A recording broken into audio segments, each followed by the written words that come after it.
महर्षि विश्वामित्र जी भगवान श्री राम जी के गुरु थे। वो स्वयं अपने मुख से श्री राम के स्वरूप का वर्णन करते हुए कहते हैं कि श्री रामचंद्र ही परम पुरुष परमात्मा हैं। इन्होंने ही विश्व हित यानी संसार के हित के लिए विष्णु रूप से क्षीर सागर का मंथन किया था। गंभीर रहस्य से भरे उपनिषद आदि शास्त्रों के तत्वज्ञ तत्वगोचर साक्षात पर ब्रह्म ये ही हैं। परिपूर्ण परमानंद हैं, सम स्वरूप हैं। और श्री विश्वामित्र जी कहते हैं कि जब श्री रामचंद्र जी श्री वत्स जी के चिन्ह से सुशोभित भली भांति प्रसन्न हो जाते हैं, तब अपनी कृपा से संपूर्ण प्राणियों को मोक्ष प्रदान कर देते हैं। यही भगवान श्री रामचंद्र जी की पित होकर रुद्र रूप से जगत का संहार करते हैं। यही ब्रह्म रूप से इस विनाशी जगत का सृजन करते हैं। यही विश्व के आदि, विश्व के उत्पादक, विश्व के धाता, विश्व के पालन करता और महान सखा भी हैं। यही भगवान श्री राम चारों वेद हैं, चारों वेदों में समाहित हैं और 6 अंगों से युक्त वेदात्मा अद्भुत पुरुष भी ये ही हैं। विश्व का पालन करने वाले चतुर्भुज विष्णु ये ही हैं। विश्व के सृष्टा चतुर्मुख ब्रह्मा ये ही हैं। महादेव भी ये ही हैं। ये अजन्मा रहते हुए ही अपनी योग माया लीला से अवतार लेते हैं। ये सर्वदा सबसे महान हैं। ये सदा जागते रहते हैं। त्रिगुणात्मक रूप से रहित होते हुए भी ये विश्व रूपवान हैं। यही भगवान इस विश्व को अपने संकल्प से धारण करते हैं।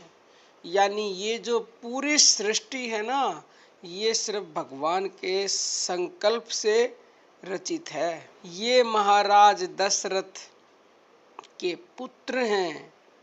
धन्य हैं महाराज दशरथ, जिनके पुत्र परम पुरुष परमात्मा स्वयं हुए। यह 10 कंठ रावण भी धन्य है। यानी विश्वामित्र जी कहते हैं कि रावण भी धन्य है। क्यों धन्य है? क्योंकि जिसका भगवान अपने चित्त से चिंतन करे तो वो तो फिर धन्य ही है।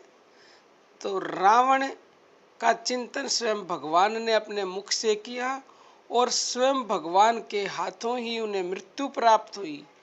जो भी मनुष्य भगवान के हाथों से मृत्यु को प्राप्त होता है, वो सीधा मुक्ति को ही प्राप्त हो जाता है, क्योंकि भगवान के हाथों से उसकी मुक्ति हो गई। क्षीर सागर में शयन करने वाले विष्णु भगवान ही श्री रामचंद्र के रूप में अवतीर्ण हैं। ये श्री राम साक्षात सच्चिदानंद घन अविनाशी परमात्मा हैं।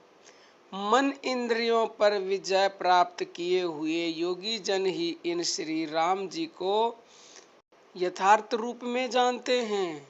हम लोग तो इनके बाहरी स्वरूप के निरूपण की ही क्षमता रखते हैं।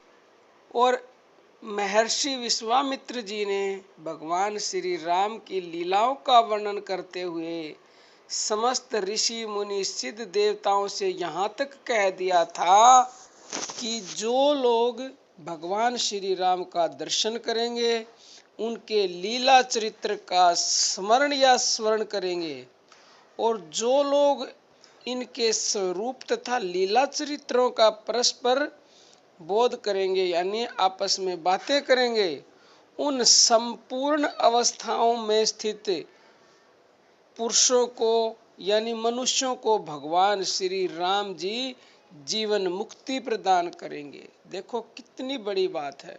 भगवान श्री रामचंद्र जी को नमस्कार प्रणाम यानी नमन करने से ही सब लोग अनायास ही समस्त अज्ञान जनित जगत पर विजय प्राप्त कर लेंगे, ऐसा स्वयं विश्वामित्र जी ने कहा है। किसी भी दूसरे साधन की आवश्यकता नहीं होगी। आप लोग यानी हम सब लोग चिरकाल तक प्रगति करेंगे। तो इससे बड़ी और क्या बात हो सकती